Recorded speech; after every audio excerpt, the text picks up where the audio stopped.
comes that your journey has ended. Very sorry about that. It was always going to end this way, of course.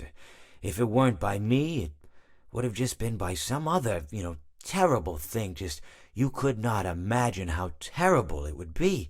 Just, I get scared thinking about it. I'm glad it's not me. It reminds me of a time I was speaking to my good friend Orville. We were sitting on a park bench watching the pigeons. I was on the left, he was on the... Oh, wait, was I on the right or left? Anyways, it doesn't matter. We were sitting on there watching the pigeons. And I said to Orville, "Friend, those birds are frozen." And he kind of looked at me like I'd lost my mind.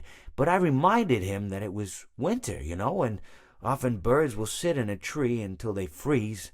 And then they sort of fall to the ground until the sun warms up and they can, move around again. So I said to Orville, "You might as well save those breadcrumbs until the birds thaw, because they can't very well enjoy them in the condition they're in."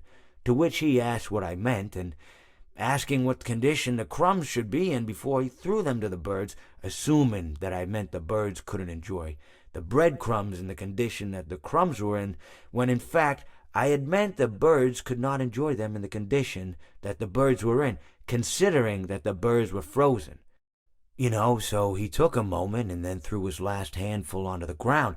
I said to him, "Orville, why did you throw the breadcrumbs to the birds when I just told you they're frozen?" To which he responded, "The breadcrumbs are not frozen." Again, misunderstanding my words. I didn't mean to say that the breadcrumbs were frozen when I said I told you they're frozen. I'd been referring to the birds.